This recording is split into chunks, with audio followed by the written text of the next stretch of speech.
It's almost here. College football getting very, very close. And you know how it's getting close? Well, the preseason top 25 coaches poll is officially out. We're going to break it all down here on this edition of College Football Now by Chat Sports. Tyler Jones here. Thanks for joining us. Let's roll through it. Georgia, no surprise, the number one team in the land, followed by the Michigan Wolverines, the Alabama Crimson Tide at 3, Ohio State at 4, and LSU at 5. USC rolls in at number 6, Penn State at 7, Florida State at 8, Clemson at 9, and Tennessee rounds out the top 10. 11th is the Washington Huskies, followed by the Texas Longhorns at 12. Notre Dame slides in at 13, Utah at 14, Oregon at 15. At 16 is TCU, followed by the reigning champion of the Big 12, K-State at 17. Oregon State at 18, Oklahoma in the top 25 at 19. 20 is North Carolina, 21 Wisconsin, 22 Ole Miss, 23 Tulane, 24 Texas Tech, and 25 Texas A&M to round out the coaches poll top 25. So we'll break this down here in a moment, but what do you think? What's your instant reaction to the top 25 coaches poll that has been released? What do you think of what the coaches did to put this together? It's our pinned comment today. Put a grade on it, A, B, C, D, or F, and let us know what you think in the comment section of that top 25 poll. A, B, C, D, or F. Weigh in and tell us what you think in the comment section below. Georgia deservingly so at the number one spot, coming off back-to-back national titles. And what you're seeing with Kirby Smart's team over the last couple of years is that they do not rebuild anymore, that they reload over there. And there was some big question marks heading into last season. How would they replace all the guys they lost in the NFL? Well, the next guys maybe weren't quite as good, but they were still pretty dang good. And Georgia should have high expectations again entering 2023. Michigan has come up short the last two playoffs, but they have won back-to-back Big Ten titles and beat Ohio State twice in a row. Can this be the year they get over the hump? Is J.J. McCarthy good enough? We'll know that answer coming up very soon. Number 3 is Alabama, and you look at this Alabama roster, and it looks pretty good, as you would expect, but there's major question marks at the quarterback position for the Crimson Tide. If they can't quite have elite quarterback play, could they still dominate in ways that they did in years past, where maybe the quarterback wasn't the star, but everything else was good? We'll see. Ohio State at 4 has a very interesting receiving core. Marvin Harrison Jr. and company is going to make this offense very exciting to watch throughout this season, and they should be able to put up points. 5 is LSU, and you look at LSU this upcoming season, I think the big question that people want to know with LSU, with Brian Kelly's first year last year, was it a fluke, or is this LSU team, is this program that Brian Kelly there is building to stay? Do they have what it takes to continue on, or did they kind of get lucky at times last year? That's the question folks want to know when it comes to LSU. Will Georgia repeat as national champions for the third straight year? What do you think? Weigh in, tell us in the comments section. Why for yes, in for no. If you think the Georgia Bulldogs will get it done again, they're the favorites, and rightfully so. What do you think? Tell us in the comment section. Why for yes, in for no. Folks, a little challenge out there. We've been bringing you more college football content as of late here on the channel. And what I want to know is, can we get 30 subscribers off today's video? Because if we can, then we'll do even more college football content. I know we've been amping it up here the last couple weeks, but I think we can take it up even another notch. But you guys have to show that you want more college football content. So if you do, prove it. Subscribe for free today. Turn on notifications so you never miss a moment for the latest happenings in college football, from conference realignment to polls, recruiting, game previews, and more. We got it all here on the channel. Subscribe now for free today. You'll be glad you did. Number 6 on the coaches poll, the USC Trojans. They bring back the reigning Heisman Trophy winner in Caleb Williams. We know about the talent that's on that offense, but question marks with that defense led by defensive coordinator Alec Grinch. Can that defense be good enough to contend, to take that next step potentially? We'll see. 7, Penn State. And I'll say this, James Franklin, I think, gets a lot of flack that's kind of unjust of sorts. James Franklin is a very good coach and has done a good job with what he has to work with there at that Penn State team. Maybe they're not Michigan or Ohio State, but they're right there among the best of the teams in the Big Ten as far as I'm concerned. Number 8, Florida State, and the Noles have a lot of excitement entering this season. Coming off a 10-win season, a Cheez-It Bowl victory over Oklahoma. You bring back Jordan Travis, of course, at the quarterback position. Mike Norvell finally had the year that people were waiting for last year. And think about this. If Florida State doesn't have the year that they're expecting, if they fall below expectations, it's pretty easy who Florida State would call next. Might want a little prime time there. So pressure's on Norvell to keep it going and meet expectations there at Florida State. 9, the Clemson Tigers. Last year, a bit of a down year, but I think they found some hope with the way that Klubnik played towards the end of last year. That should be an upgrade at the quarterback position. And is it going to be enough to elevate Clemson to the next level? That remains to be seen, but I think you're going to see the best quarterback play you've seen with that team in quite a while. Tennessee, this upcoming season, is a very interesting team ahead. We know that they have an explosive offense, that they can put up points. But can Milton and company replicate the success of what we saw last year? That's going to be the challenge that they have ahead. Washington at 11 here.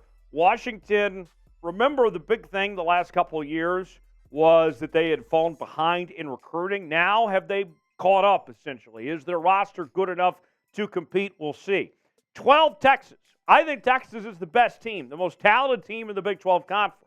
And obviously they have plenty of quarterbacks to work with, from the likes of Quinn Ewers to Arch Manning and company. We know the quarterback position is going to be okay one way or the other. And you look at the talent like Xavier Worthy and among others here, Texas has one of the most talented rosters in college football. The big question with the Longhorns is Sark. Is Sark good enough to take that team over the edge? He did a good job at Washington, a good job at USC, but never took that next step. And Texas is waiting to see if Sark can get them over the hump as far as that goes. Speaking of getting over the hump, Marcus Freeman at Notre Dame. Last year, Notre Dame got off to a rough start, but things got better as the season went along. How will Notre Dame look coming out of the gates? Can Marcus Freeman get this team started on the right foot? We'll see. 14 with Utah. Cam Rising, their quarterback, who's been very good the last couple of seasons, leading them to back-to-back Pac-12 championships. What can Cam Rising do when he comes back from injury? Is that going to affect them too much? Can they hang with USC? Can they do what they did last year? That's a big question with Utah. 15, the Oregon Ducks.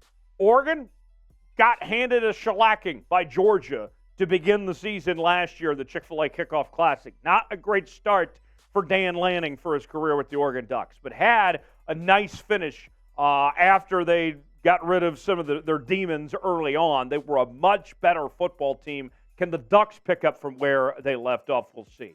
As far as Texas goes, are the Longhorns going to be back? The million-dollar question everyone wants to know each and every year in college football. Is this the year that Texas finally gets back on track? And in true Chat Sports fashion, we want you to get animated about this one. If you think Texas is back, type HY for hell yes.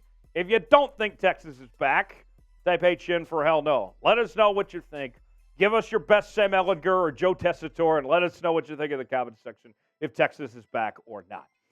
Number 16, TCU. Max Duggan is gone. They're coming off a playoff appearance. And remember, Sonny Dykes last year, there was no expectations. Nobody thought that TCU was going to play for a national championship, let alone contend for the Big 12 title when the season began. But they found a way to make it work. They played way over their heads last year. Now they come in at 16, and I think everybody's expecting them to take a step back, but I think everybody feels better now about TCU going into this year than they did last year. Chandler Morris takes over the quarterback position. I like Chandler Morris personally better more than most people do. I think you're going to like what you see. There won't be as much drop-off as you would think from Max Duggan. 17, K-State. K-State won the Big 12, went to overtime with TCU. It was a terrific game last year. They did get beat pretty bad in that bowl game against Alabama in the Sugar Bowl. But you look at that K-State team, Will Howard is a solid quarterback. You have to replace Deuce Vaughn. But we know that K-State's going to run the football, and they're going to play physical defense. They're going to be a tough out for everyone they face in the Big 12. Oregon State coming off one of the best seasons they've had in a very long time. What will the Beavers do heading into 2023 and also trying to play alongside the pressure of not necessarily knowing what their future is of their next conference, at least at the moment anyway? That could be a thing lingering in the back of their minds potentially. 19, the Oklahoma Sooners. Oklahoma off a disappointing 6-7 season last year under a new head coach, Brent Venables. A lot of pressure on BV in year 2 to get this right. I think you're going to like what you see from Dylan Gabriel. He's got the chance to be a Heisman contender. That offense should be good, but that defense really lacks the athletes as far as I'm concerned when you look at where that defense wants to be, the foundation that Brent Venables is trying to lay there. That defense is still a year away. They do benefit, though, from that Big 12 schedule. It goes to their advantage of sorts. Oklahoma, even with their flaws, should still be a contender for the Big 12 title. 20 is North Carolina. I know we talk about Caleb Williams a lot, but don't sleep on Drake May. Drake May is the second best quarterback in college football. And if you haven't watched Drake May yet, you're doing yourself a disservice. You need to watch North Carolina, that Drake May team. They're going to put up a lot of points this season. 21, the Wisconsin Badgers. New head coach Luke Fickell comes in, and he's already got a win under his belt. Coached the bowl game last year and got it done. Now brings in a new quarterback in Tanner Mordecai, who was terrific at SMU. I think this Wisconsin team is going to look way different than any Wisconsin team we've ever seen before. They are going to light up the scoreboard and spread you out and do a lot more offensively in that regard than what we've seen typically from a Wisconsin team. That should be a sneaky fun team to watch. Ole Miss has a couple options at the quarterback position. They could go with Jackson Dart. They could go with Spencer Sanders, among others here. Ole Miss is going to be interesting to see what Lane Kiffin puts together with that team. And what we've seen so far the last few years with Lane Kiffin coach teams at Ole Miss, a lot of offense, not so much defense. Tulane coming off an impressive win in the Cotton Bowl. Willie Fritz did an incredible job last year with that Tulane team. And with their spread option attack, it certainly is a problem for opposing defenses to face. It's kind of like a modern-day triple option of some sorts. And think about this. Tulane is going to be in a much easier American Athletic Conference now. You don't have to deal with Cincinnati, Houston, or UCF anymore. Watch out for Tulane in the American. 24, Texas Tech. This is the most hype that Texas Tech has had in a very long time, probably since Mike Leach was in town. Joey McGuire has done a terrific job, had a really good first season, and obviously they beat Texas at Oklahoma. That was a big deal for them this past year. Now what can they do for an encore? Texas Tech, many people believe, has an outside chance to not only contend for the Big 12, but maybe a New Year's Six Bowl as well. Last on the list, Texas A&M. This is the biggest problem I have on this list, is Texas A&M being in the top 25. They were awful last year, okay? And Jimbo Fisher lost a lot of talent after having those great recruiting classes the last couple of seasons. You do make some coordinator changes. Bobby Petrino's around. I get all that. But I don't have any hopes whatsoever for Texas A&M to be relevant in college football this year. I think there's a good chance that we see Jimbo Fisher get the axe when it's all said and done. So, who was the most overrated team in the coaches poll? I think it's Texas A&M. Weigh in, tell us who you think, let us know, and we'll see you next time here on College Football.